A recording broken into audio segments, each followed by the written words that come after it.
뭐 공화주의는 그 서양에서 온 정치 이념입니다만은 뭐 우리 동양에서도 뭐 공화에 대한 그런 생각들이 없었던 건 아닙니다. 뭐 공자 가어에 나오는 그 천하위공이라는 그 말에 공화주의의 어떤 그 핵심 내용이 담겨져 있다고 할 수 있고요. 다음 화면 또 넘겨주시죠. 예, 예, 예. 예. 그리고 다 아시다시피 이제 이 공화주의라고 번역이 된 거는 이제 어 19세기 말 20세기 초에 그 중국 일본 학자들이 이제 서양의 리퍼블릭을 어떻게 번역하면 좋을까 하다 이제 공화국이라는 말을 골랐는데 그 공화라는 말은 이 사기에 나옵니다. 그 저 기원전 BC 841년인가 주에 그 폭군이었던 여왕이 이제 그 폭동으로 인해서 도망을 치니까 이 저 뭐야 그 봉건 제후들이 이제 서로 모여서 뭐 공치를 했다.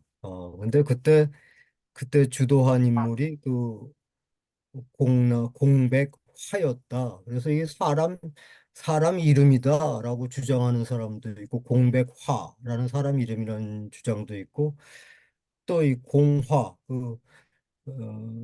같이 다루다 나라 일을 같이 다루면서 화합 콩코르디아 속에서 이제 나라를 통치한다 해서 공하다 하는 뭐 그런 뜻도 있고 뭐 하여튼 그 동양사학계에서는 뭐 의견이 갈립니다만 하여튼 이게 뭐야 그 동양에서도 있었던 어, 이념이라는 겁니다. 그래서 하여튼 그 핵심은 제가 여기에 쓴그 인간이 인간답다는 거는 자기의 사익보다는 공동선, 공익을 추구할 때 인간이 인간답다. 아, 그래서 이제 여러분들이 잘 아시는 그 토마스 페인이나 또 현대 그 이탈리아의 유명한 그 학자인데 이 벤츄리라는 분이 뭐라 그랬냐면 공화주의는 어떤 그 정치 체제 뭐 국가의 그 어떤 그 정부 체제의 그 성격 이거를 나타내는 말이라기보다는 인간의 삶의 방식에 대한 담론이다. 이런 말을 하셨걸랑요. 그래서 이제 어, 그래서 이걸 이제 잘 정리한 사람이 어, 그 선생님들께서 잘 아시는 그 로마 공화국 말기 이제 우리나라로 치면 이제 뭐 고구려 신라 백제가 이제 막 생겨나려고 했던 그쯤에 그 케자르의 그 독재 대항했던 키케로가 그 국가론이라는 책을 쓰면서 국가라는 게 뭐냐 하면서 그걸 레스퍼블리카라고 그 라틴어로 표현했는데 요거는 그리스 말 그 이 그리스 로마의 그 지식인들이 다 존경하던 그 그리스 아테네 그 지식인들 그걸 그대로 따온 겁니다. 그래서 여러분들이 잘 아시다시피 그 플라톤 선생이 폴리테이아라는 그 책을 썼지 않습니까? 우리나라 말로 국가론이라고 번역들을 주로 하시는데 그거를 라틴어로 바꾸다 보니까 레스 퍼블리카가 된 겁니다. 그래서 이건 공공의 것. 어. 그러면서 이제 이 키케로는 이 국가는 공공의 것이다. 또 이 공공이라는 건 인민을 말한다. 그래서 제가 여기 그걸 안 썼네요. 레스 파퓰리스. 인민의 것이다. 그래서 국가를 운영하는 거는 공공의 것, 인민의 것이기 때문에 공공의 동의, 인민의 동의. 그때는 또 이 코먼이라는 말을 씁니다. 이 양반이. 영어로 바꾸면 코먼 컨센트, 공동의 그 동의가 필요하다. 이런 그 주장을 하셨걸랑요. 그래서 이제 요게 영어식으로 그대로 바꾼 게 코먼웰스입니다. 그 다음 장 넘겨주시겠어요? 음. 그런데 이제 이 공화주의에 대한 그 연구는 이 크게 두 가지 흐름으로 나눕니다. 그 첫 번째 흐름은 이제 1975년에 그 존 포콕이라는 그 역사가가 마키아벨리안 모멘트, 마키아벨리의 그 순간, 뭐 어떤 사람은 계기라고 그러는데 그 순간이 났습니다. 왜냐하면 무슨 뜻인가 하면 마키아벨리안 모멘트라는 건 무슨 뜻인가 하면 마키아벨리가 살고 있었던 그 피렌체 공화국이 지금 위기에 처해 있다. 왜? 이 사적인 이익을 추구하는 야망가들에 의해서 지금 이 공화국의 위기에 처했다 하고 그 위기감을 느꼈던 그 순간을 마키아벨리가 느꼈던 그 위기의 순간, 그 순간이 17세기 영국 혁명 당시에 그 영국의 그 공화주의자들도 그 순간을 느꼈고 독립혁명을 일으키던 미국의 그 지식인들, 독립운동가들도 그 순간을 느꼈고 18세기에 영국에서 그 급진적인 정치개혁 운동을 벌이던 그 지식인 운동가들도 바로 그 순간을 느꼈고 프랑스 혁명을 일으켰던 그 양반들도 바로 그 순간을 느꼈다는 겁니다. 바로 그 순간, 그 공화국의 위기의 그 순간, 이때 우리는 무엇을 해야 되나 하는 그걸 느꼈다는 겁니다. 그래서 그 마키아벨리안 모멘트라는 책입니다. 그래서 근데 이제 이 책에서 주장하는 키워드는 버추입니다. 버추는 제가 여기 또 안 썼네요. 그 그리스 그리스 말의 아랫대에서 이제 그 아랫대를 로마 사람들이 비루트라고 번역한 거를 이제 이 영어로 바꿔서 버추입니다. 근데 여기서 버추라는 거는 무언가를 얘기하는 거 하냐면 이 프라이빗 어, 잘 들립니까? 네. 예, 그 프라이빗한 것보다는 퍼블릭한 게 더 중요한 가치다. 이렇게 생각하는 걸 말하는 겁니다. 그러니까 프라이빗한 거.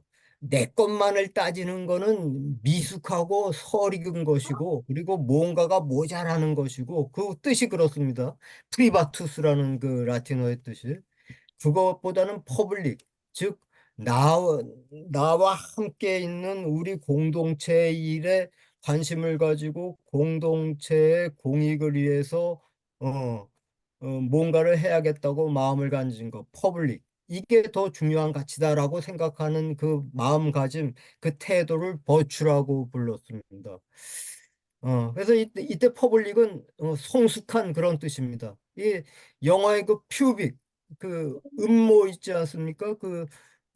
그러니까 음모가 난 어른들 그런 뜻입니다. 이 퍼블릭. 즉 어른이 돼서 이제는 내 것만 따지지 않고 남들 것도 같이 돌본다 이 말입니다. 그래서 그러한 삶의 태도가 중요하다. 그래야지만이 어, 자기가 속해 있는 공동체에 어, 공동성과 공익이 실현된다.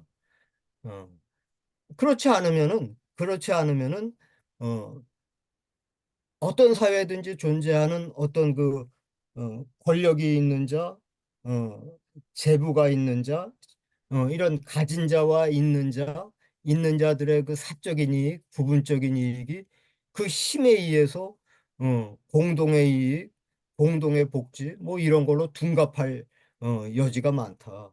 그래서 이 인간이라면 반드시 이 벌추, 이 공덕, 공의, 이거를 우선시해야 된다 하는 그 뜻입니다. 그래서 이걸 이제 가장 잘 정리한 분이 아리스토텔레스 선생님입니다. 그래서 이 양반이 인간은 준 폴리티콘이다 이렇게 표현을 했는데 정치학에서 근데 잘 들리시죠? 잘 들리시죠? 예, 네, 잘 들립니다, 예, 예, 교수님. 잘 예, 들리는데 지금 저희 중에 누가 지금 이걸 마이크를 켜놔가지고 자꾸 잡음 들어와서 그러신 것 같아요. 예, 예, 전부 음들 소거해 주세요. 예. 근데 제가 음, 국민학교 4학년 때 지금도 기억나는 게 그 사회생활 첫 번째 배운 게 고대希腊의 철학자 아리스토텔레스는 인간은 사회적 동물이라고 했습니다 하는 구절이 나왔습니다. 그래서 그 국민학교 4학년이 그 시랍이란 말도 어려웠고 아리스토텔레스란 말은 어렵다기보다는 아주 멋있었고 그런데 하여튼 사회적 동물이다 하면서 그 내용이 뭐냐면 하여튼 우리 인간들은 같이 모여서 사니까 서로 협력, 친구들끼리 서로 도와주고 협력하고 이러면서 살아야 된다 하는 그 얘기를 하면서 이 준 폴리티콘을 국민학교 4학년짜리들한테 이제 소개를 했걸랑요. 저희 세대는. 그게 1964년인데요. 어. 근데 이 아리스토텔레스 선생은 바로 그 얘기를 한 겁니다. 네가 인간이라는 걸 증명하려면은 폴리스를 위해서 네가 무엇을 했는지를 증명해라. 그래야만 너는 인간이다. 그래서 그러한 인간은 rule and ruled. 이 지배하는 사람이 지배받고 지배받는 사람이 지배하는 그 공동체의 일원이 된다. 어, 즉 지배와 피지배의 그 구분이 없는 그런 그 공동체의 일원이 된다. 어. 그래서 그런 인간을 이제 우리 후대 사람들이 호모 시비쿠스, 키비쿠스. 이 시비쿠스라는 거는 이제 그 저 시비쿠스라는 뜻은 원래 그 로마 시민권을 말하는 겁니다. 그러니까 로마 시민권을 가진 사람, 즉 그러니까 어, 로마 공화국의 일원인 사람 뭐 그런 겁니다. 그래서 요걸 이제 그 철학자들이 비타 악티바 요걸 제일 강조한 사람이 이제 한나 아렌트죠. 그래서 이제 이 포콕 선생의 그 마키아벨리안 모먼트는 그 기본적인 그 철학적인 그 저변이 이 한나 아렌트의 그 철학에 깔려 있습니다. 근데 요런 그 공화주의가 있고 또 2세대 공화주의는 요것과는 좀 성격이 좀 다릅니다. 이 사람들은 공화주의의 키워드가 버추가 아니라 프리덤이다, 자유다, 리버티. 프리덤이나 리버티나 뭐 같은 말로 사용하고 있습니다. 근데 이제 이 포콕 선생 같은 분은 프리덤을 셀프룰, 즉 자치, 자치 공동체의 일원이 돼서 입법 과정이나 행정 사법 과정에 동등한 동료로서 참여할 수 있는 그러한 상태가 자유로운 상태다. 즉 자유란 곧 자치다. 아. 근데 요걸 이제 이 포콕 선생의 이 논지를 그대로 받은 철학자는 그 여러분들이 잘 아시는 그 마이클 샌들 교수입니다. 근데 여기에 대해서 어 20세기 후반에 20세기 말에 그러니까 1990년대 말에 그리고 이제 21세기에 들어와서 아니다. 아니다. 그 공화주의자들이 말한 그 자유는 그런 자유가 아니라 단순히 남한테 지배받지 않겠다는 거다. 그러니까 넌 도미네이션이다. 즉 남한테 지배받지 않겠다는 건 무슨 뜻인가 하면은 어, 그 자신의 그 의사 결정이나 행동에 대해서 자의적인 간섭을 할 수 있는 포텐셜을 갖고 있는 구성원들이 같은 사회에 같이 있어서는 안 된다. 어. 즉, 그 누구도 내 상위자로 있어서도 안 되고 하위자로 있어서도 안 된다. 이게 바로 자유라고 생각했다. 그리고 이 포콕 선생이 얘기하는 저 버추라는 거는 그러한 자유를 지키기 위한 어떤 그 도덕적 수단이지 그 자체가 자유는 아니다. 이렇게 주장하고 나왔습니다.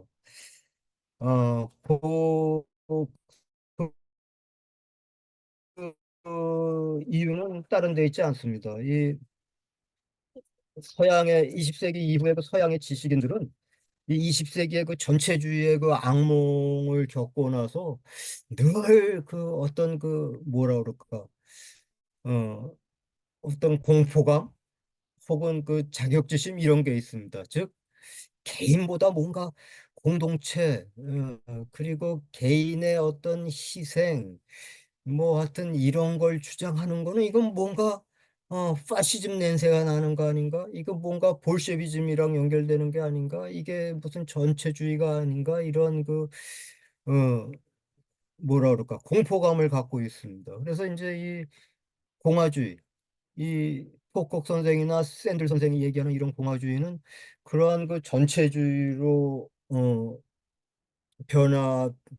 변질될 수 있는 이론론적 사고방식이 아니냐. 오늘날과 같이 그 다원화된 그 사회에서 어떻게 이렇게 벌추, 그 공덕, 공의를 추구하는 삶이 인간적인 삶이다. 인간이 인간답다는 거는 공덕심, 공의, 공의의 실현, 이런 가치를 추구할 때만 인간은 인간답다. 라고 어떻게 이렇게 말할 수가 있느냐. 그, 이런 그 의식, 이런 것에서 벗어나려고 했던 것입니다. 이 패티트 선생이나 패티트 선생은 철학자고였고요. 이 철학자는 이 양반은 스키너라는 퀸틴 스키너라는 그 케임브리지 대학의 역사과 교수님인데 이 양반의 그 역사 연구에서부터 자기 그 영감을 얻어서 이 넌 더미네이션이라는 그 음, 개념을 발전시켰습니다. 그래서 이 양반들 주장은 공화주의는 그렇게 이론론적인 그 어, 벌추, 어, 그러니까 아, 이 어떤 그 인간의 그 삶의 방식을 이론론적으로 규정 지으려는 그런 것이 아니었고 오로지 자유, 자유가 무엇인가 여기에 천착했던 사람들이다. 그러면서 이 양반들 주장은 어, 그 다음 페이지로 넘겨주시겠습니까? 이 주장은 이 자유주의자들이 얘기하는 그 자유, 여기 제가 소극적 자유라고 썼습니다. 난 인터피어리언스, 그러니까 간섭의 부재로서의 자유. 어. 요 계보는 홉스에서부터 시작해서 선생님들께서 잘 아시는 그 하이에크 그리고 아이세이아 벌린으로 이어졌습니다. 근데 이 20세기의 서구 지식인 사회에 가장 큰 영향을 미친 사람은 이 아이세이아 벌린이었습니다. 이 양반이 1958년에 이제 옥스퍼드 대학교의 그 어떤 그 강좌 교수가 됐을 때 이제 그 취임 강령으로 두 개의 자유라는 그 어, 취임 강연을 하셨는데 거기서 서양 지성사에 보면 자유가 두 가지 종류의 자유가 있다. 하나는 소극적 자유요. 하나는 아까 그 포콕 선생이나 샌들 선생이 말하는 그 그걸 이 양반은 적극적 자유라고 불렀습니다. 적극적 자유가 있다. 근데 오로지 이 소극적 자유만이 자유다. 어. 하여튼 내 의지에 내 행동에 외부적 간섭이 없는 것 그 자체가 자유지 자유는 그 이상 그 이하도 아니다. 어. 만일의 자유를 후어콕 선생이나 그 샌들 선생의 이 양반은 샌들 선생은 몰랐습니다. 지금 제가 그냥 그 쉽게 얘기하느라고 하는 겁니다. 그 얘기하듯이 자유를 그런 식으로 규정을 하면은 이런 경우가 생긴다. 그건 뭐냐 하면은 어떤 게 공덕이고 어떤 게 공이고 어떤 게 공동선이고 어떤 게 공익인지 이거를 추구할 수 있는 고차원적인 자아가 있고 또 개인의 욕망만을 계속 추구하려는 저차원적인 자아가 있는데 우리 인간에는 그 자아가 두 개의 자아로 이루어졌는데 어떤 부류의 인간들은 고차원적인 자아가 훨씬 발달돼 있고 어떠한 인간들은 저차원적인 자아에서 벗어나지 못하는 인간들이 있다. 그래서 이 고차원적인 자아를 갖고 있는 이분들이 이 저차원적인 자아에 머무는 이 사람들을 지도하고 계도하고 더 나아가서는 지배해야 된다. 이 논리가 전체주의가 아니고 무엇이냐 이 말이죠. 이 양반. 어. 그래서 이 프랑스 혁명의 자코뱅이 그랬고 볼셰비키가 그랬고 나치 파시스트들이 그런 거 아니냐. 그래서 오로지 자유는 이 소극적 자유다. 이런 주장을 했습니다. 이게 뭐 20세기를 통해서 오늘날까지 서구의 그 자유주의 지식인들, 아니 일반 평균적인 지식인들, 평균적인 일반인들의 아주 그 생각하는 그 자유가 바로 이 소극적인 자유입니다. 그래서 이 소극적인 자유는 어, 개인의 권리, 음, 어, 그리고 프라이버시, 즉 개인의 선택, 그 초이스, 나의 선택에 대해서 그 누구도 간섭하지 마라 하는 이러한 주장입니다.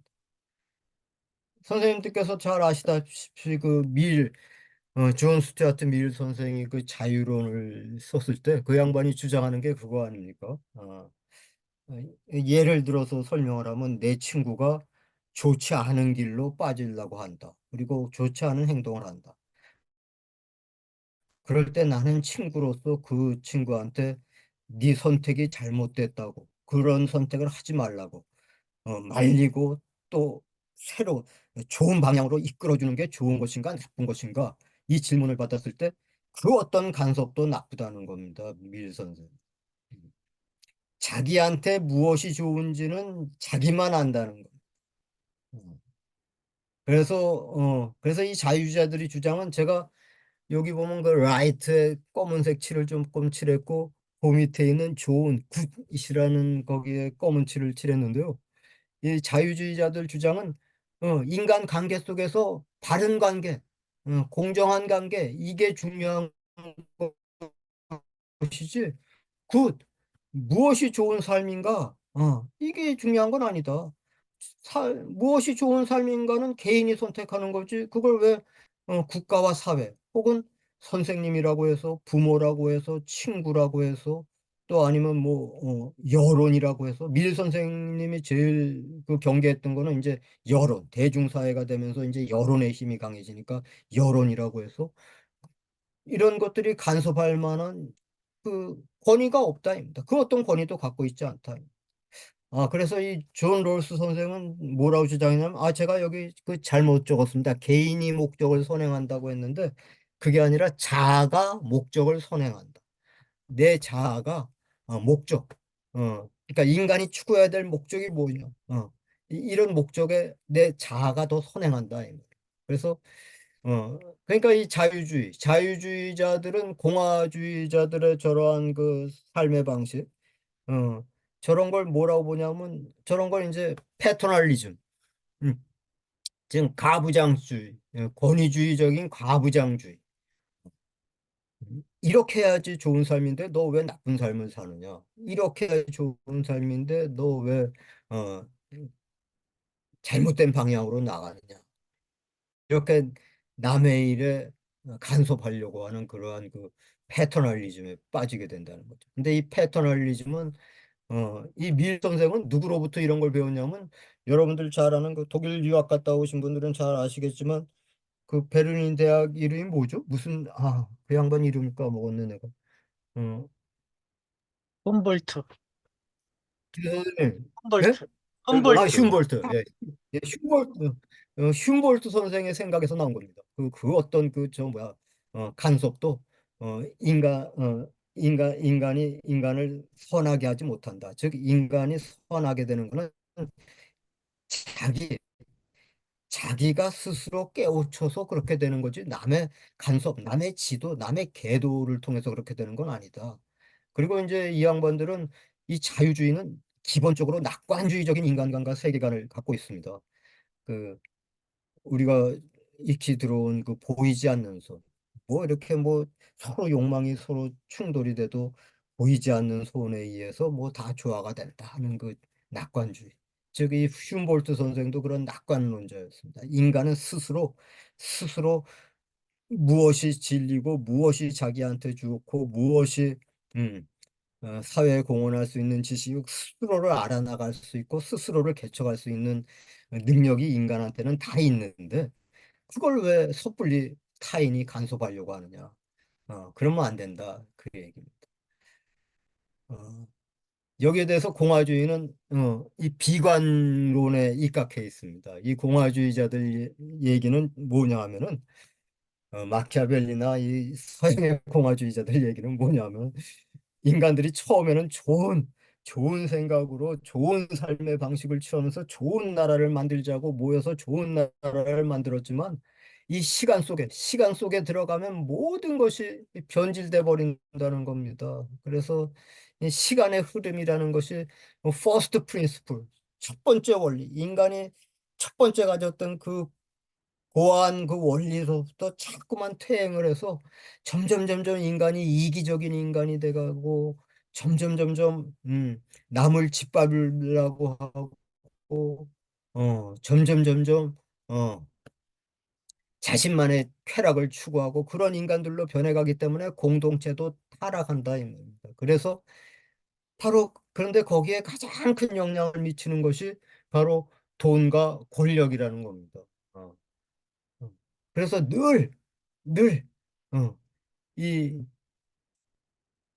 공동체가 부패하고 변진되는 걸 막기 위해서 늘 인간들은 뭐라 그러나 비질런트, 즉 불침번을 서야 된다는 겁니다. 공동체에 그러한 그 퇴폐적인 요소들이 침투하지 않기 위해서 그게 공화주의입니다.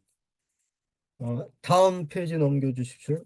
이 시간이 너무 그리고 이제 이 공화주의와 자유주의의 그 아주 또 근본적인 그 차이는 그 재산관에 있습니다. 즉 재산이라는 게 뭐냐? 즉 공화주의와 자유주의도 사유재산을 인정하고 있습니다. 이 사유재산을 어, 인정하고 있는데 이 공화주의는 그러면 인간은 왜 재산을 가져야 되느냐?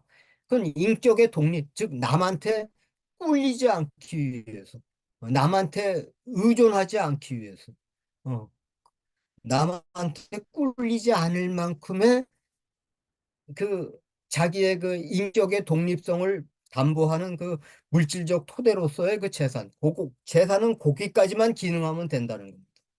그러나 이 자유주의자들은 그렇지 않습니다. 이 인간에게 있어서 재산이라는 것은 자기의 잠재력을 구현하는 그런 어떤 그 뭐라고 그러나 사인이라는 겁니다. 그래서 재산이 많으면 많을수록 자기의 잠재력을 더 많이 구현했다는 겁니다. 이거는 선생님들께서 잘 아시다시피 그 막스 웨버 선생님이 말씀하신 그러한 그 프로테스탄트 윤리에서 얘기하는 그런 것과 또 연결이 됩니다. 음.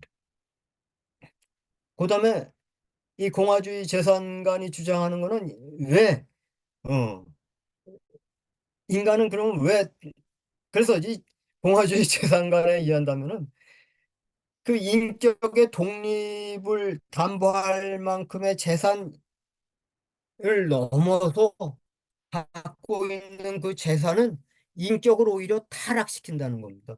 어, 어, 그 과도한 소비가 인격을 타락시키고 쾌락 인간을 쾌락 추구적 인간으로 바꾸고 또 어, 이러한 인간들이 어, 타인 타인의 인격을 존중하지 않고 돈으로서 어, 경제력으로서 타인을 지배하려고 하고 그렇게 된다는 것입니다. 그래서 인간은 그런 인간이 되면 안 되고 인간은 전인적인 인간, 즉 공자님이 말씀하시는 그 군자불기, 즉 군자를 말하는 겁니다. 군자. 그 공덕심, 공의심, 이걸 가지고 무엇이 이 공동체를 올바른 방향으로 이끌 수 있는 것은 무엇인가? 나는 그것을 위해서 나는 무엇을 해야 되는가? 이런 거를 늘 생각하는 인간. 그런데 이제 이 자유주의가 추구하는 인간과는 전문적인 기능인입니다. 그러니까 프로페셔널리즘입니다. 그 막스 웨버 선생님 말씀하시는 프로페셔널리즘. 그래서 이게 역사적으로는 어떻게 나타나냐면요. 그 17세기 말과 18세기에 이제 들어오면서 어, 그 유럽 국가들이 이제 아주 치열하게 경쟁 국가가 됩니다. 그리고 전쟁 국가가 되고 그, 그 남미 저 아메리카 대륙으로 가는 항로가 발견되면서 그 이 근데 그 주권 국가들이 이제 경쟁 체제에 진입을 하고 합니다. 이때 그래서 수없는 전쟁이 일어납니다. 전쟁에서 전쟁으로 이어지던 시대였습니다. 어. 그래서 이때 가장 중요한 게 뭐였냐면 군대. 이 군대를 어떻게 조직해야 되느냐. 여기에 대해서 이 공화주의자들은 밀리시아. 뭐 이걸 시민군이라고 번역해도 되고 뭐 민병대라고도 번역합니다. 즉 군대는 시민이 곧 군인이어야 된다. 고대 그리스의 아테네가 그랬고 저 스파르타가 그랬듯이 시민이 곧 군인이어야 된다. 자기 스스로가 자기 스스로를 무장하고 있을 때, 그럴 때 인간의 인격의 독립은 가장 잘 담보가 되는 거고, 또 그 공동체, 폴리스가 전쟁에 참여하게 될 때 전쟁에 전사로서 참여하는 것보다 더 공덕심을 발휘하는 게 어디 있느냐. 그래서 이 시민군 민병대야말로 덕의 학교다. 덕을 함양할 수 있는 학교고 인간을 인간답게 만들 수 있는 어, 제도다. 이렇게 주장한 데 반해서 이 자유주의 지식인들은 아니다. 지금이 어느 시대인데 그 옛날 얘기를 하고 있느냐. 지금은 전쟁이 무기체계도 달라지고 했기 때문에 전쟁도 하나의 전문적인 기능이다, 기술이다. 그래서 이 전쟁 기술자들이 필요하다. 그래서 이거는 전문적인 전쟁 전투 기술을 가진 그러한 어, 전문 군대, 이 스탠딩 아미, 상비군 체제 이걸 갖춰야 된다. 그래서 이 상비군 체제를 갖춰야 되느냐 아니면 전통적인 그 민병대 조직으로서 대처를 해야 되느냐 이거 가지고 그냥 지식인들이 그냥 엄청난 어, 논쟁을 벌입니다. 그중에서 선생님들께서 가장 잘 아실 수 있는 분은 이 전인적 인간이 밀리시아를 주장한 분은 그 걸리버 여행기를 쓴 조나단 스위프트였고요. 이 전문적 기능인 이걸 주장한 사람은 다니엘 데포였습니다. 예. 그다음에 이제 그래서 이제 이 공화주의자들은 어, 이 공화국이 유지되기 위해서는 이 부패되지 않고 늘 깨어있는 시민들로서 구성된 그 덕의 공화국이 어, 존속하기 위해서는 재산의 균분이 필요하다. 모든 시민이 골고루 재산을 가지고 있어야 된다. 그런데 이제 이때 음, 물론 똑같이 n분의 1로 나누자라고 주장하는 아주 급진적인 분들도 계셨지만은 대부분의 그 공화주의 지식인들은 로마 공화국에서 그 추진했다가 실패한 리키니우스법, 그러니까 그 토지 소유의 상한선을 정해서 그 누구도 아무리 돈이 많고 권력이 있더라도 토지 소유. 왜냐하면 토지가 이 산업혁명 이전 시대는 뭐 다 농업사였으니까 토지가 바로 어, 재산이고 토지가 바로 부의 창출의 그 근원이니까 토지 소유의 상한선을 둬야 된다. 하는 그걸 주장을 했고요. 여기에 대해서 이제 자유주의 지식인들은 아니다. 인간이 자기의 그 합리적인 계산을 통해서 자기 능력을 발휘해서 자기가 그 자기 재산을 축적하는 거는 그건 합리적인 인간의 행동이다. 그래서 이걸 포세시브 인디비듀얼리즘이라고 합니다. 그래서 이건 뭐 어떤 분은 소유적 개인주의라고도 번역하고 어떤 분들은 획득적 개인주의, 즉 인간의 획득적 성질이 도덕적으로 불량한 성질이 아니다라는 걸 강조하는 겁니다. 그래서 여기서 나온 개념이 이제 호모 에코노미쿠스라는 겁니다. 다음 넘겨주십시오. 음. 그런데 오늘날 우리가 이제 곰곰이 살펴볼 때 이러한 자유주의는 분명히 이건 실패한 이념입니다. 그런데 아직도 우리는 이 자유주의의 그 헤게모니 속에 빠져서 헤어나오지를 못합니다. 그래서 많은 분들이 생각하기를 자유주의야말로 인간 본성에 가장 잘 들어맞는 그 이념이다. 음. 내가 남한테 간섭받지 않고 내가 하고 싶은 대로 하겠다는데, 그거 싫어할 사람이 어딨냐? 그걸 또, 어, 어, 강제적으로 또 막아가지고, 인간을 갖다 주눅들게 만들고, 인간의 능력을 제대로 피지 못하게 하고, 그러면, 그 전체주의, 그러한 그 악몽으로 다시 빠지지 않느냐. 그러니까 자유주의는 이거는 역사적 필연성의 결과다. 이렇게 주장하는 지식인들이 있습니다. 그러나, 공화주의를 주장하는 지식인들은 적어도 어, 자유주의도 역사에서 우연하게 헤게모니를 장악한 이념에 불과하지 이게 인간 본성에 딱 들어맞아서 자유주의만이 인간의 갈 길이다라고 생각하는 건 이건 잘못됐다는 겁니다. 근데 이 자유주의는 인간을 어떻게 유혹하느냐? 인간의 그 끊임없는 욕망 추구를 자유라는 이름으로 미화시킵니다. 그리고 그 르네상스 시대 이후로 나타난 그 욕망의 주체로서의 그 개인, 이것을 한량없이 우상화합니다. 그래서 여기서 나오는 예를 제가 하나 들었습니다. 그 팬데믹 시대 그 자유주의에 대한 예입니다. 거기에 대한 그 책들도 그 서양에서는 나오고 있습니다. 이게 뭐냐면 뭐 아니 쉽게 얘기해서 그겁니다. 여러분들도 저 뭐야 뉴스에서 보시지 않았습니까? 아 코비드에 걸려서 죽어도 내가 죽는데 내가 죽는 거지 네가 죽는 거냐? 마스크 안 쓰겠다는데 왜 자꾸만 간섭하느냐? 백신 안 맞겠다는데 왜 자꾸만 백신 맞으라고 눈치를 주느냐? 이런 주장 막 하지 않습니까? 음. 그리고 그 당시에 뭐 우리나라 이 페란틴 체제가 좋다는 그 소식이 퍼져나가자 그 유럽, 그 프랑스와 그 독일의 그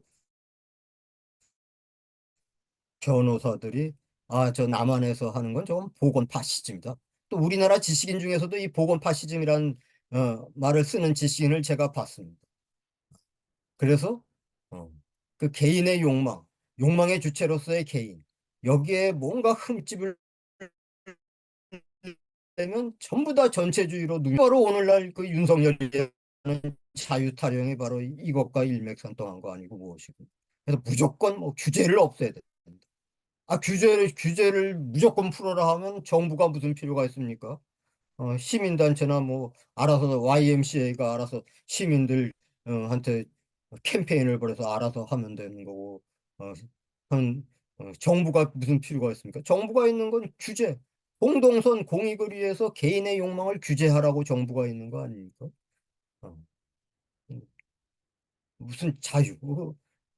이 말도 안 되는 이러한 자유. 이 자유는 딸 한마디로 말해서 제가 그 창비 창작가 비평 지난 겨울온가 어디 봤더니 어떤 분이 그렇게 썼더라고요. 그 윤석열 대통령의 자유는 남을 죽일 수 있는 자유다.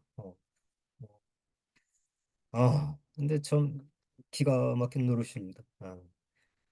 그래서 이 자유주의는 끝까지 놓치지 않으려고 하는 개인적 선택의 절대성입니다. 나의 초이스, 나의 선택은 나한테 절대적인 거니까 그 누구도 그 간섭하지 마라. 간섭할 수 있는 권위는 그 누구한테도 없다. 부모한테도 없고, 형제한테도 없고, 친구한테도 없고, 선생님한테도 없고, 그 누구한테도 없다. 근데 이제 이 양반들이 이렇게 그 주장하는 데는 이 보이지 않는 손이 있다는 것에 대한 그 낙관론입니다. 근데 우리가 알아야 될 건 애덤 스미스 선생이 보이지 않는 손을 얘기할 때 이 보이지 않는 손은 자동 조절 장치가 이 인간 사회에 뭔가 어떤 추상적인 원리로 작동한다는 뜻이 아닙니다. 그거는 자동 조절 장치가 아니라 음, 보이지 않는 손이 아니라 보이지 않는 손은 뭘 얘기하냐면 보이는 남의 시선입니다. 즉 남들의 시선, 이 공정한 이 이걸 뭐라고 그래야 되나? 감시자? 공정한 감시자 이런 뜻 이런 단어를 썼습니다. 그 도덕 철학에서. 어, 즉 인간한테는 어떤 도덕 감정이 있냐 하면은 늘 남의 이렇게 반성해보는 그런 도덕 감정이 있기 때문에 그래서 그냥 자기의 욕망을 아주 그냥 극단적으로 추구하지는 않는다. 그런 의미의 그 소극적 의미에 보이지 않는 손이지 어떤 적극적인 어떤 기제가 사회 안에 그런 건 아니었습니다. 보이지 않는 손은 없는 겁니다. 보이는 손이 있어야 됩니다. 공화주의는 이 보이지 않는 손이 우리 인간을 자유롭게 한다는 겁니다. 보이지 않는 손이 인간을 자유롭지 않게 하는 게 아니라 자유롭게 한다는 게 공화주의의 핵심입니다. 어, 이러한 그 자유주의 때문에 나타난 것이 바로 그 신자유주의의 저주 아닙니까? 양극화와 세계화. 이때 그 신자유주의를 갖다가 정책적으로 그 담보한 그 레이건 대통령과 그 대처 수사인데 이 대처 여사가 연설 아주 유명한 연설이 있습니다. 그 연설에서 이 양반이 뭐라 그러냐면 태초에 사회 공동체 이런 건 없었다. 오로지 개인만이 있다. 어. 자기 운명을 개척하는 건 개인이지 사회가 하는 것도 아니고 공동체가 하는 것도 아니다. 음. 즉 자기의 능력을 발휘하면은 성공한 사람이 되고 자기의 능력을 발휘하지 못하면 성공하지 못한 사람이 될 뿐이다. 어.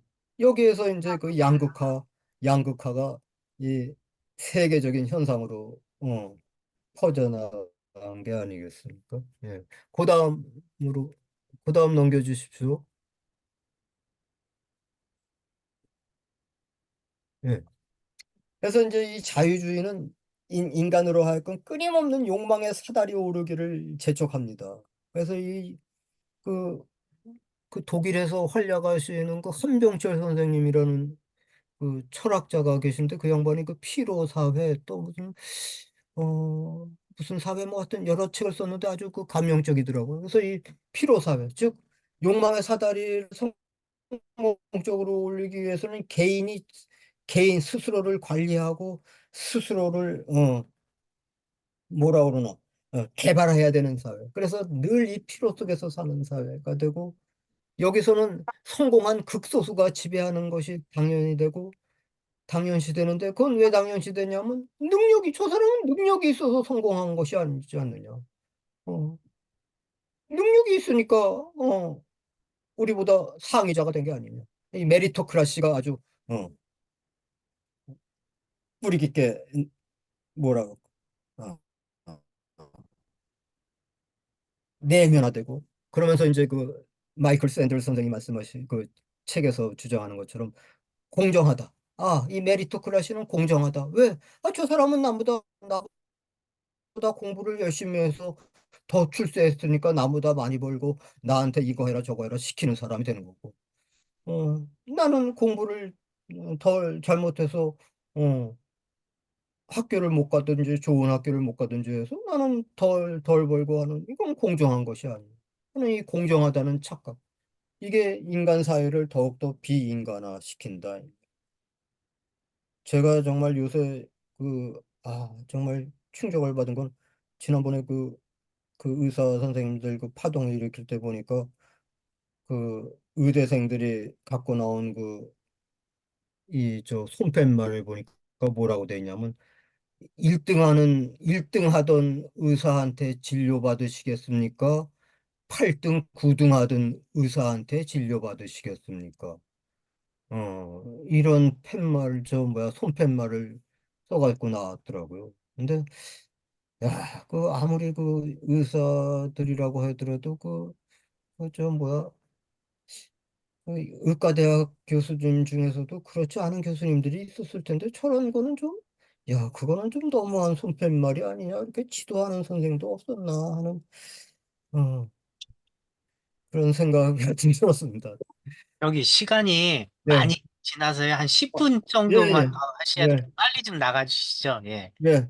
그래서 이제 이 자유주의의 실패를 가장 그 명확하게 증명하는 게 바로 이 기후 생태 위기, 이 인류세의 저주라고 할 수 있습니다. 다음으로 넘겨주십시오. 그런데 이제 이 공화주의는 욕망 너머의 자유를 추구한다는 겁니다. 그래서 공화주의는 우리 삶의 어떤 발상의 전환을 요청한다는 것입니다. 단순히 어떤 뭐 정치 체제, 국가 체제, 정부 체제, 제도적인 문제 천탁하는 게 아니에요. 근데 이것도 뭐 우리한테 늘 곁에 있었던 얘기입니다. 우리가 뭐 맹자님이 얘기하시는 결리사의, 또 성경에 나오는 진리, 공의가 너희를 자유롭게 한다. 즉 이거는 요새 그 김상봉 선생이 영성이라는 그 화두를 꺼내셨대요. 즉 사회적 영성이 회복된다는 겁니다. 그래서 이거는 고대 그 폴리스, 어, 제가 그래서 백투 더 퓨처 폴리스라는 말로 한번 표현을 해봤습니다. 그 폴리스 시민들이 갖고 있었던 어떤 그 사회적 영성. 그래서 이 폴리스에서 시민들은 그 시민 종교를 갖고 있었습니다. 시민 종교. 아, 근데 우리는 우리는 우리 그 대한민국 사람들은 이런데 다른 국민들보다 다른 시민들보다 다른 세계 시민들보다 훨씬 그 여기에 가까이 있다고 생각합니다. 우리는 그 동학혁명에서부터 시작한 그 어떤 사회적 저항, 이런 그 사회 이 정치적 DNA가 우리한테 있는지 하여튼 그것이 극명하게 나타난 게 촛불혁명 아닙니까? 그래서 저 깨어있는 시민, 어떤 홀리지 않는 시민이 돼야 된다 하는 이게 있습니다. 아, 그래서 근데 이제 그 더 나가서 그게 이제 단순히 정치적인 제도, 어떤 정치적인 메커니즘 요 문제만 가지고 따질 게 아니라 욕망 충족 기계로서 개인이라는 우상투, 즉 다시 한번 럿다이트 운동, 즉 기계 파괴 운동. 왜? 우리 지금 사는 개인이라는 게 다 영성이 있는 영혼의 존재로서 살고 있는 게 아니라 다 기계로서 살고 있는 겁니다. 욕망 충족 기계로. 그래서 여기서 나오는 자유, 이거는 플라톤 선생이 엑소우시아라고 표현을 했는데요. 이게 뭐 과도한 자유 뭐 그런 뜻이겠죠. 뭐 그러니까 이런 기계를 파괴하는 운동이 필요하다. 예, 그다음 넘겨주십시오. 넘겨주십시오. 예. 그래서 이제 공화주의도 녹색 공화주의로 가야겠다. 그래서 이제 욕망 충족적인 그 대량 생산 소비 체제로부터 이제 지속 가능한 체제로 변환을 우리가 이 공화주의를 통해서 해야 된다. 이건 자유주의 이념을 갖고 있는 한 이거는 이 문제를 해결할 수가 없습니다. 즉 기후 환경 생태 위기는 소비자 개인의 바른 선택으로 해결될 문제가 아닙니다. 지금 무슨 뭐 수돗물을 조금 쓰자, 뭐 비눗물을 조금만 쓰자, 뭐 샴푸를 쓰지 말자, 뭐 쓰레기를 좀 분리해서 버리자, 이 뭐 이런 걸로 해결될 문제가 아니라는 겁니다. 이건 인간 삶의 그 뭐라 그러나 형식 그거 자체를 바꿔야 되는 겁니다. 즉 어, 아까도 얘기한 그 공화주의적인 인간관, 공화주의적인 세계관, 이걸로 우리 삶의 방식을 바꾸지 않는 한 기후 환경 생태 위기에서 우리가 벗어날 수 없다는 겁니다. 더 나아가서 지금 그 녹색공화주의, 아주 급진적인 녹색공화주의를 주장하는 사람들은 뭘 주장하냐면 인간 중심주의도 극복해야 된다. 이 가이아, 이 그리스 신화에 나오는 그 가이아로서 그 지구, 즉 우리가 어머니 자연이라고 부르지 않습니까? 즉 이 지구도 하나의 살아있는 생태공화국이다. 근데 여기에 우리 인간은 다른 그 생태공화국의 다른 그 구성원들과 마찬가지로 같은 평등한 이론에 지나지 않지 우리가 그들을 지배하는 위치에 서 있으면 안 된다. 그렇기 때문에 우리가 이런 기후 생태 위기에 빠져들게 됐다. 그래서 이런 인간 중심주의를 극복하고 어, 이 지구 생태 공화국의 평등한 일원이라는 자각을 해야겠다. 그래서 이제 이 양반들 주장은 그래서 이, 이 로마 시대 그 철학자 이 사람은 철학자라기보다는 뭐 자연학자죠. 루크레티우스라는 사람이 있었는데 이 양반이 그 자기의 그 자연 철학 그 자연학에서 이 이걸 주장하고 있습니다. 이 자연 생태계가 하나의 뭐라 그럴까 하나의 생명체다. 하나의 유기 생명체다. 그래서 그 각 부분이 다 똑같다.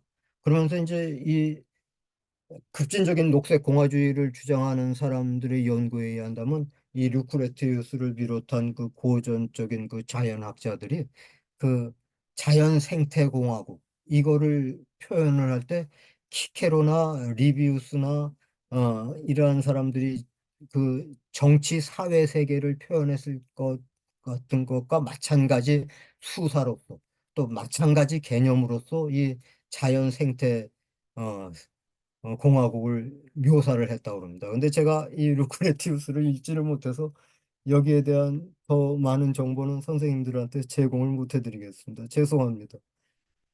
네, 이제 다 마침, 그다음에 넘겨주십시오. 예.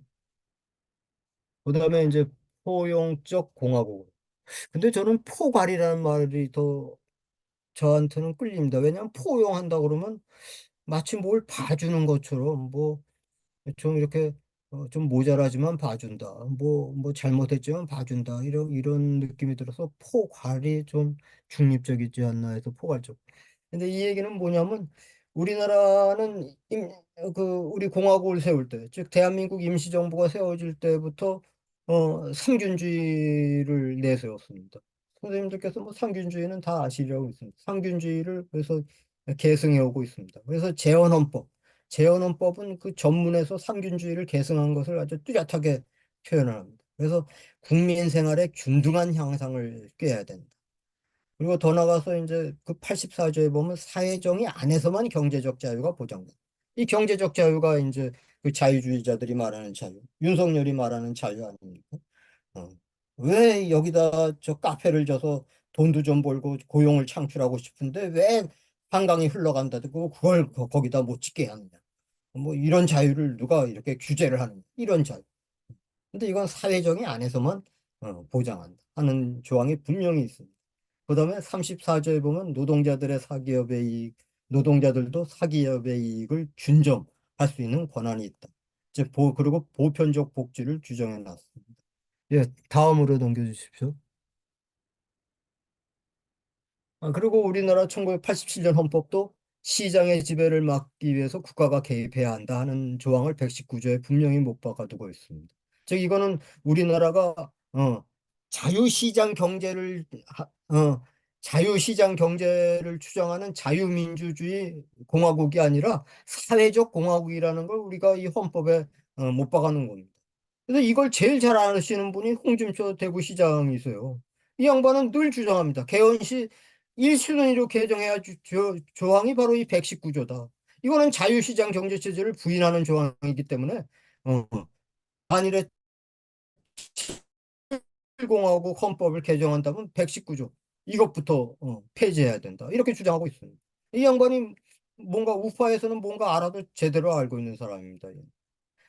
그래서 이제 우리 포괄적 공화국, 이 포괄적 공화국으로 가기 위해서는 시민적 평등의 물질적 토대를 구축할 수 있는 여러 가지 제도를 계속해서 추구해 나가야 됩니다.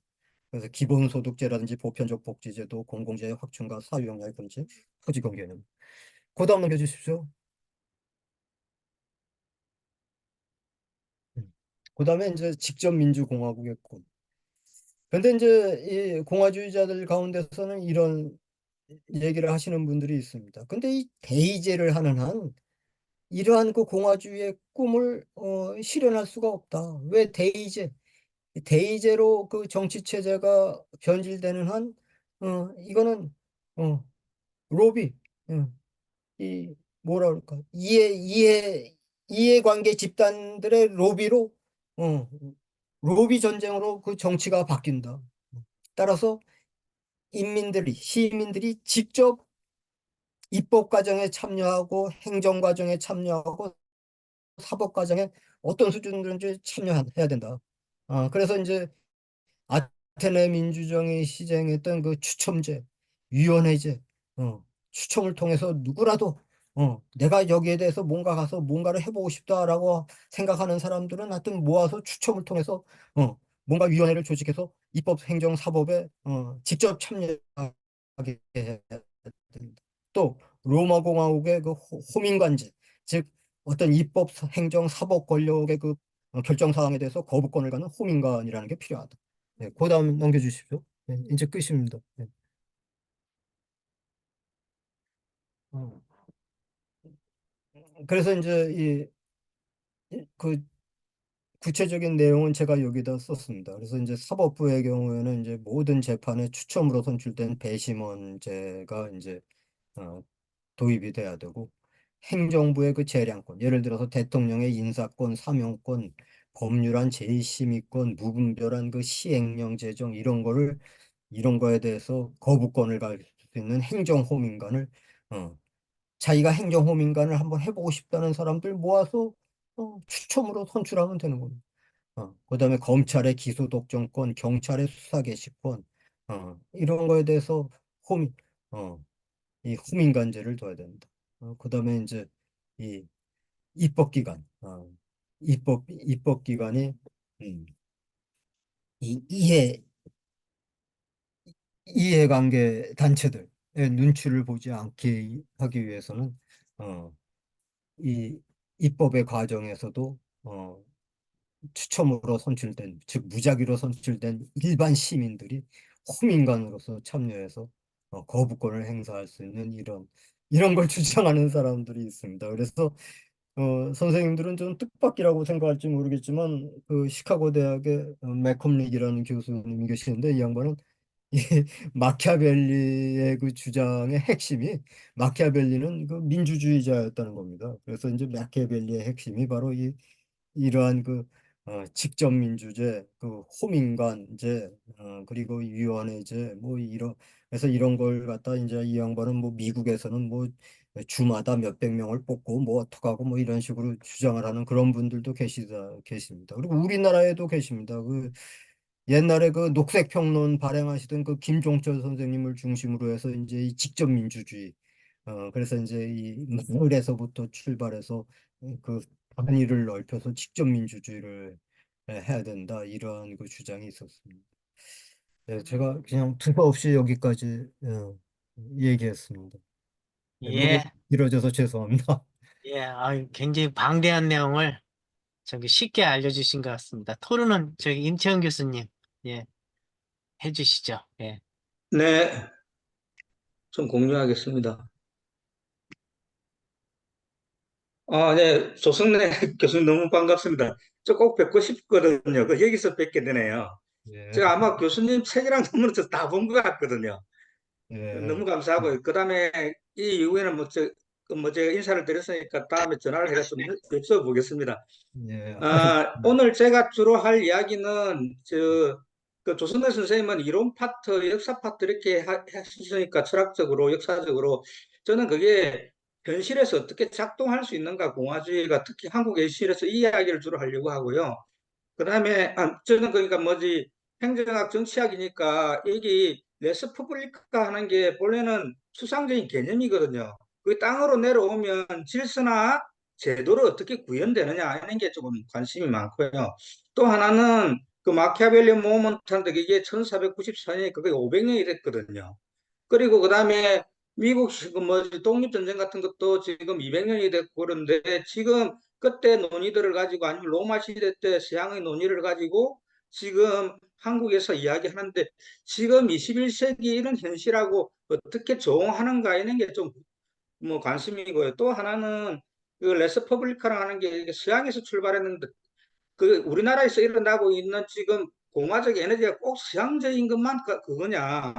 오히려 민심이 전심이다. 이렇게 동양적인 요소가 있지 않느냐.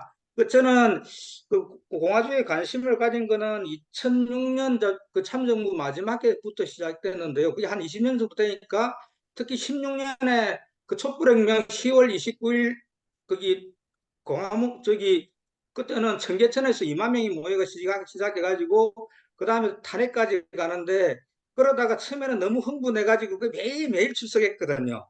진짜 매일 갖고 그래서 그걸 이 역사적 순간은 기록을 해야 된다고 페이스북에다 매일 올렸습니다. 하루하루의 감성을 그리고 토요일 날 그 뭐 집회가 있으면 그걸 올리고 했는데 그렇게 하다 보니까 현장에서 계속 느낀 게 뭐냐니까 처음에는 너무 기쁘다 이러다가 나중에 이 해가 바뀌가 17년 정도 되니까 이게 진짜 이 한국의 서울에서 일어나고 있는 이 민주적인 열기가 진짜 그 레스퍼블리카 이런 걸까? 민심은 전심이다 이런 동양적인 아이덴티티가 있는가 아닌가 이런 생각이 들었었고요. 그래서 그때부터 이렇게 조금 다른 생각을 하기 시작했습니다. 그래서 더구나 저는 문명론을 하기 때문에 서양의 그 공화주의가 동양에서 민심은 천심이라는 사상하고 그게 모여가지고 한국에서는 어떻게 녹아내리고 있느냐 이런 게 조금 관심이고요. 좀 더 말씀을 드리면 지금 좀 구체적으로 좀 말씀드리고 간단하게 넘어가겠습니다. 그러니까 총선 결과가 절묘하죠. 108석 대 129석, 192석. 그러니까 이번 아젠다 기억에 남는 게 조국이 이야기던 3년은 길다 200석을 확보해 달라 이랬는데 200석이라는 게 탄핵이 가능한 거하고 개헌이 가능한 거거든요. 그래서 아마 지금 한국 정치는 뭐 지금 뭐지 윤석열하고 이재명이 만나는 길이니까 상관은 두 개의 흐름으로 갈 것 같습니다. 하나는 탄핵의 길이 있고요. 하나는 이거 탄핵의 길, 그거 너무 파국이니까 그 타협적으로 개헌을 통해 가지고 따돌한 7공화국이 열릴 수 있는 길이 있다 이렇게 생각합니다. 아마 그 뭐 최상병 특검이라든지 김건희 특검 이런 것들을 계속 추구할 거고요. 그래서 뭐 지금 거대 야당이니까 대통령의 위법이나 불법이 일어나면 한번 거기 박근혜 시절에 확섭했기 때문에 탄핵 소추를 하겠다는 정치 세력 그리고 시민 세력이 있을 겁니다. 이게 한번 작동할 것 같고요. 또 하나는 아마 그렇게 안 될 가능성이 있는 게 지금 지난번 탄핵에서 108석 중에서 아마 8석이 빠져나와야 되는데 이게 배신자 프레임이 유승민한테 계속 남아있거든요. 그래서 아마 그 트라우마 때문에 108석에서 빠져나오기 쉽지 않을 거다.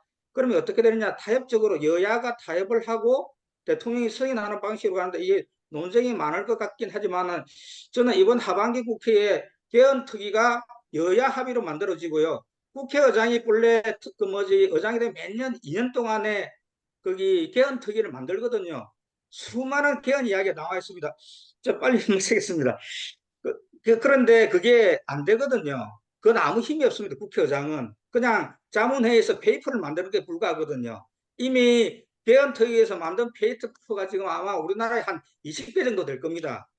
그런데 그게 아니라 여야 합의로 지도부끼리 합의해가지고 하면 지금 올해 말고 내년이 25년인데 한 1년 동안 옛날에 페더럴리스트 페이퍼 이런 것처럼 끊임없이 제7공화국에 대한 논쟁, 시민참여 논쟁을 하고 난 다음에 26년 6월 달이 지방선거인데요. 이때 이 공화헌법으로 개헌하고 한 8월 임기 단축해가지고 8월 정도에 대통령 선거를 하는 방식으로 가면 갈 수가 있지 않을까. 그러면 87 체제를 넘어가지고 제7공화국 이런 게 가능하지 않을까 싶고요.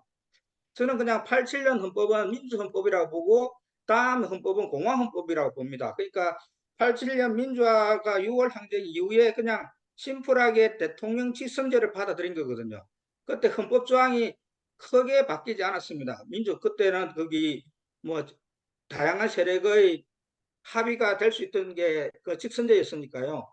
그래서 지금도 보면 대통령 직선제 이외에 유신헌법 때 관행들 이런 게 대통령 권한 안에 많이 남아 있습니다. 그게 지난 30년 동안 제왕적 대통령제라는 그 비판이 언제나 있어 왔는데 근본적으로는 87년 헌법이 너무 빨리 그리고 너무 단순하게 개헌됐기 때문에 그렇다. 그래서 만약에 7공화국 개헌 논의가 일어나면 이제 지금 대통령 1인 지위에 청산하고 공화주의적 제도로 재설계해야 된다. 그 레스 퍼블리카 하는 게 추상적인 철학적인 개념인데 이 현실에서는 다양하게 이루어지거든요. 그러니까 미국 헌법 같은 거는 체크 앤 밸런스 이렇게 된 거죠. 거기 그 건국을 중심으로 해가지고 페더럴리스트들이 수많은 논쟁들을 합니다. 그리고 난 다음에 그다음에 제가 주목했던 거는 한 2008년 이럴 때는 저는 그게 베네치아 공화주의를 천년공화국입니다. 되게 주목했거든요.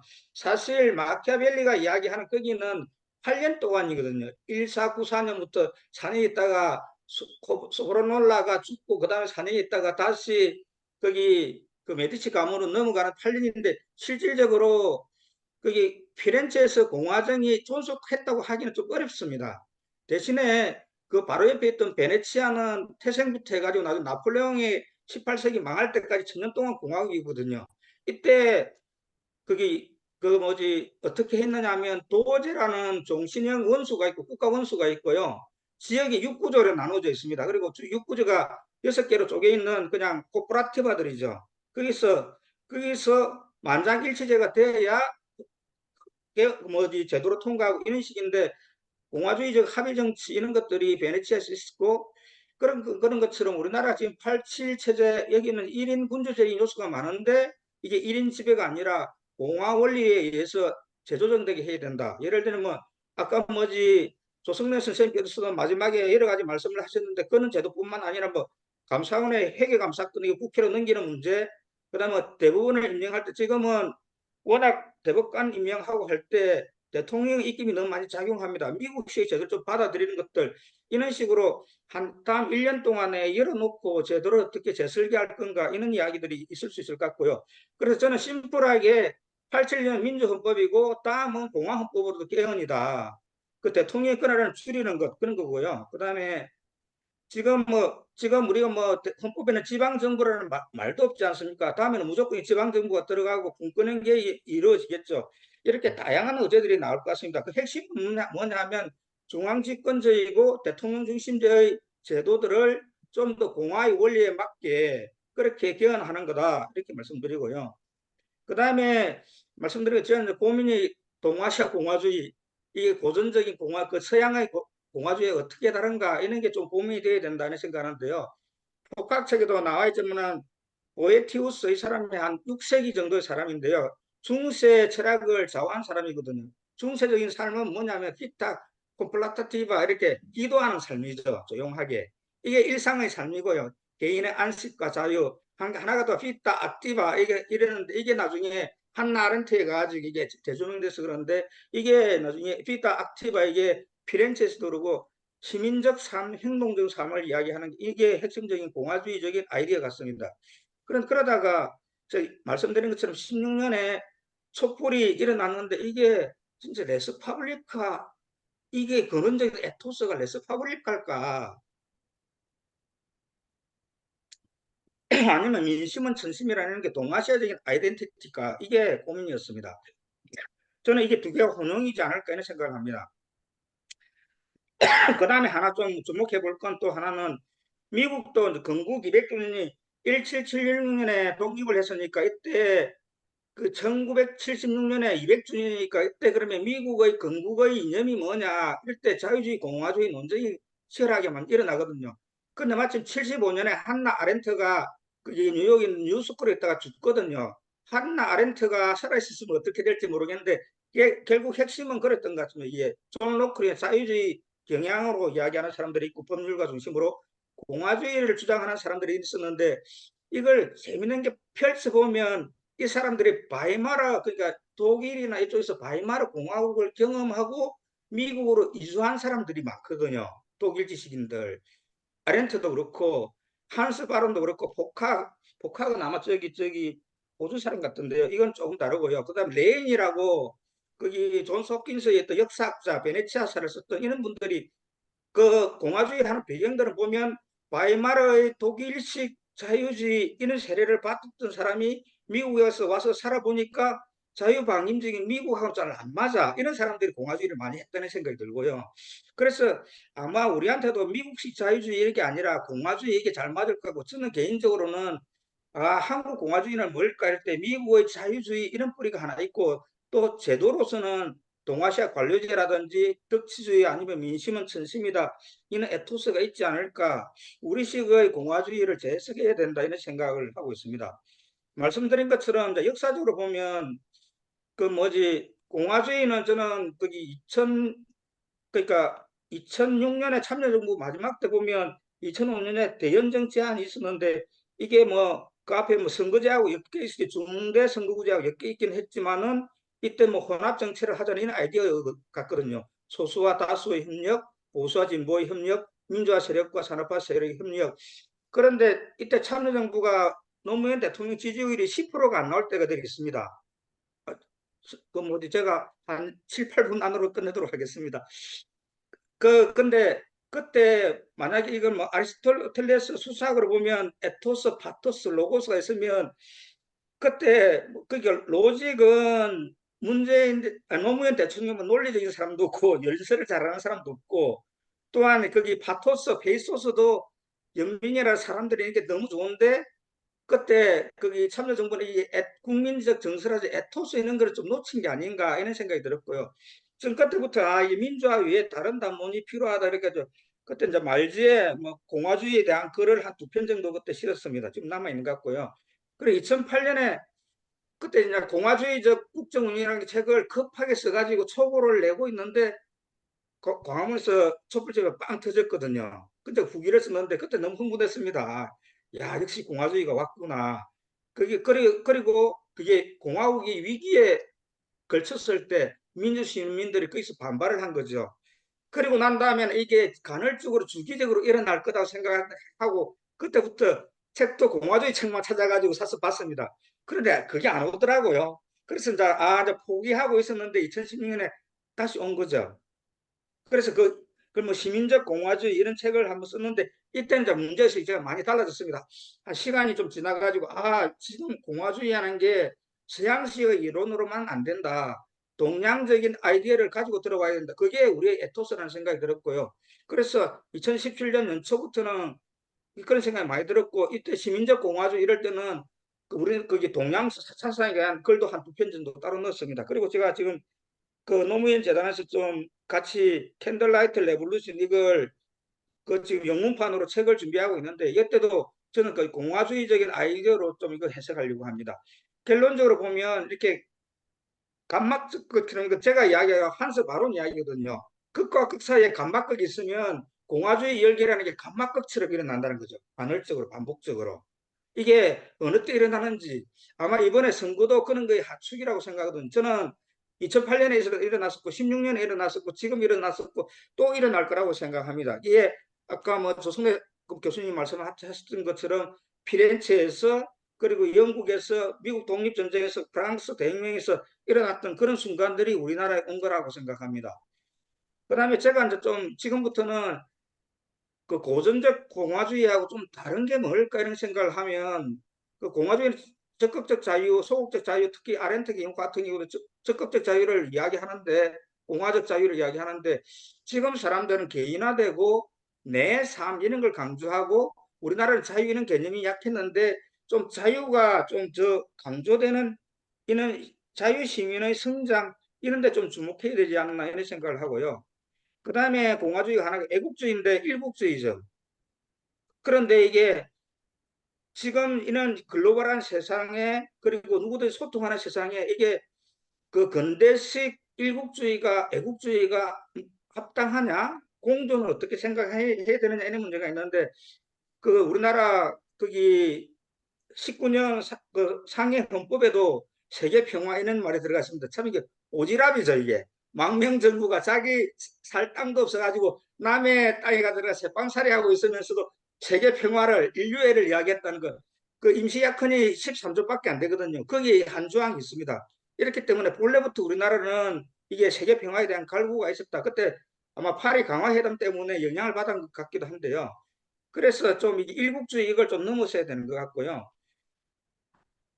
그다음 말씀드린 것처럼 민심, 천심 이건데 제대로 보면 저는 이게 보상형 대통령제 이렇게 이야기하는데 보상이라는 게 거기 그 서경에 나오는 것처럼 임금 5원 대통령이 축이면 그걸 이루는 관료들이 있으면 그 사이에 살들이 있지 않습니까? 바퀴 살. 그걸 보라고 하는데 원래 이렇게 보상형으로 대통령을 보좌하는 의정부 체제가 있어야 된다 이런 생각이 들고 이게 우리나라 국무총리제죠. 그 다음에 국무원 제도하고 일본 같은 경우는 뭐 덴노하고 수요군 이런 거니까 그리고 내각제로 가버렸으니까 그런데 사실 우리나라는 거기 조상의 상균제의 영향도 있었지만 19년 헌법이 그 12년에 있었던 신해혁명하고 손문헌법의 영향을 아주 많이 받습니다. 그래서 이때 보면 손문헌법에 국무원, 그다음에 국무총리대 그리고 의회는 간선제로이죠. 그때는 투표를 할 수 없었으니까 직접 국민 투표를 할 수 없었으니까 이 약헌에 들어있는데 이게 저는 단순히 근대의 뿌리가 아니고 이게 근대가 왔는데 뿌리는 동아시아적인 사상이라는 생각이 들고요. 그리고 지금도 보면 중국도 주석과 총리 특히 마오하고 주얼레 관계 이런 걸 보면 될까 싶고 그래서 저는 이원집 정부에서 내각제 있는 건 우리하고 안 맞을 거다 이런 생각을 하고 있습니다. 그 다음에는 이렇게 말씀하시는 거 이렇게 지금 광장에서 일어나는 직접민주주의하고 그 다음에 제도권 의회하고 이게 공존을 앞으로 어떻게 해야 될지 이게 문제일 것 같고요. 대만은 우리보다 훨씬 더 직접민주주의가 발달해 있습니다. 대만은 의식이 보면 안 되고요. 지금 민주주의 점수에 있어서도 우리보다 더 높거든요. 그리고 지금 대만은 그 국민 발안제 이런 게 실질적으로 시행되고 있는 나라입니다. 그래서 대만을 참고하시는 게 좀 좋을 것 같고요. 그래서 앞으로 그게 개헌 문제가 실공학이 나오면 이게 직접민주주의를 어떻게 제도화할 것인가 이런 문제가 남아 있을 것 같고요. 그 다음에 또 하나는 그 피렌체에서 일어났던 그 동시대의 르네상스와 같이 일어났거든요. 그래서 그때 촛불혁명의 그 열기들 이런 것 때문에 저는 한류가 폭발한 거 아닌가 이런 생각을 합니다. 이건 지금 시간이 없으니까 주제하고도 크게 관련성이 없으니까 넘어가겠습니다. 그래서 좀 다음 헌법이면 너무 이렇게 거기 프랑스나 미국 이쪽에 근대 체제 헌법 이렇게 매몰되지 말고 공화주의 에토스는 기본적인 원리는 담기는 하지만은 변화한 세계 이걸 좀 하면 좋을 것 같고요. 저는 그게 특히나 한국에서는 뭐 동서상생의 시대 이렇게 할 때 조금 지정학적으로 다른 이야기들을 할 수 있으면 좋겠습니다. 저는 뭐 서울 같은 데 세계 평화수도 특히나 광화문에 정부 청사가 비어 있으니까 그 유엔시티 같은 거 만들 수 있지 않을까 이런 생각합니다. 그래서 좀 새로 이렇게 근대 체제를 넘어가지고 담대한 상상력을 좀 해보면 좋겠다. 저는 이렇게 이스탄불이 이렇게 중세에서 근대로 넘어갈 때 중세가 망할 때 1453년이라고 기점을 잡는데 그때거든요. 그런 이스탄불처럼 그런 화려한 도시가 서울에 열리고 있지 않느냐 이런 생각을 합니다. 그래서 좀 앞으로 헌법을 담을 때는 이런 식의 생각도 좀 해보면 좋을 것 같고요. 먼저 좀 마치려고 하는데 지금 이제 제가 공화주의 관련해 가지고는 아주 감명 깊게 읽은 책이 미국 혁명의 이데올로기적 기원입니다. 이게 버나드 베일린이 쓴 책인데요. 이게 우리나라 오래전부터 번역돼 있거든요. 근데 이때 제가 제일 주목했던 건 뭐냐면 이 페더럴리스트들이 새로운 공화국을 만들려고 했던데 어디에 제일 관심이 많았냐 하면 그 로마의 포에니 전쟁부터 선두 정치가 시작될 때까지 이때라고 이야기하거든요. 이 책에 나옵니다. 저는 포에니 전쟁부터 선두 정치에 있던 그 공화국의 에너지, 그 다음에 미국 페더럴리스트들이 가졌던 그 에너지, 그리고 한국에는 2008년, 16년, 24년에 있었던 선거까지 있던 이 에너지가 동일한 게 아닌가. 저게 뭐 마키아벨리 모먼트는 이거 같거든요. 그러고 그러면 다음에 개헌이 26년은 이 공화적 에너지가 결국 이게 제도로 들어가면 개헌이 될 텐데요. 이게 화력이라는 게 화마라는 게 어떻게 잘못 화마가 돼가지고 모든 걸 파국으로 몰고 갈 수도 있고요. 또 하나는 에너지를 잘 조절하면 불을 잘 쓰면 크게 이렇게 국가가 융성할 수 있는 기초가 되지 않을까 이런 생각이 듭니다. 그 다음에 저기 오늘 장문주 선생님도 나와 계시는데요. 거기 그 노무현 대통령을 한마디로 정의하면 깨어있는 시민의 조직된 힘 이러지 않습니까? 깨어있는 시민이 공화주의에 이야기하는 자유시민인 것 같다 이런 것 같고요. 자유의 가치를 이 사람들이 그냥 거기 자유방임적 자유는 이야기 아니고 공화적 자유를 이야기할 거거든요. 그리고 그 1494년에 있었던 피렌체에서도 사람들이 맨날 이야기했던 거 리베르타 이렇게 외치고 나오거든 자유거든요. 그래서 저는 조금 깨어있는 시민의 조직된 힘 이거는 꼭 정당 같은 느낌이 있고요. 저는 깨어있는 시민의 느슨한 연대 정도로 하면 민주공화국의 시민을 이야기하지 않을까 이런 생각이 듭니다. 그래서 좀 그 마감하면서 말씀드리면 근대를 넘어서는 500년을 넘어서는 새로운 문명을 여는 그런 이야기 되면 좋을 것 같고 지금 공화주의 연구자들만 그 스키너나 이런 사람들 쭉 보면 패시나 이렇게 사람들을 보면 이론으로 한 사람들이거든요. 제가 이제 뭐지 2008년, 16년 이렇게 느끼면서 뭐냐면 그 사람들은 이론으로 어떻게 보면 홍과학적으로 한 거고 나쁘게 이야기 좀 폐마해서 이야기하면 그런데 한국의 공화주의 연구자들은 광장에서 처음 하면서 하기 때문에 훨씬 더 축복받은 세대다 이런 생각이 들고요. 그래서 그 마키아벨리 모먼트라는 게 1494년에 있던 피렌체 그 앞에 있는 항스 바론이 한 100년 전에 있었던 공화국에 대한 일기들 이런 것처럼 그 다음에 15세기, 16세기에 이탈리아 그리고 17세기, 18세기에 그 영국과 그다가 미국 독립전쟁 그리고 제가 이제 프랑스는 잘 모르니까 좀 뭐라고 언급을 못 해가지고 좀 뺐습니다. 그리고 촛불혁명 이게 마키아벨리의 모먼트 진짜 순간이다. 그런데 이게 좀 옛날하고 다른 거는 500년, 200년 전하고 다른 거는 근대 정치가 끝나고 좀 미래 정치로 좀 하면 어떨까 하고 한 가지는 분명한 것 같습니다. 수직적인 정치가 아니고 수평적인 정치를 해야 된다는 것 같고요. 그래서 저는 지금은 조금 너무 서구 공화주의자들은 원리나 이런 걸 배워야 되겠지만은 너무 쫓아가지 말고 우리식으로 좀 해석해야 되지 않느냐 이런 생각을 해봅니다. 그래서 뭐 그 신로마 공화주의 이런 거 비배제 비간섭 이렇게 하는데 그런 건 썩 와닿지 않거든요. 그러니까 그게 그 하이에크가 이야기했던 자유 이런 개념을 이해해야 또 이게 비배제 이런 말이 뭔지가 이해가 되거든요.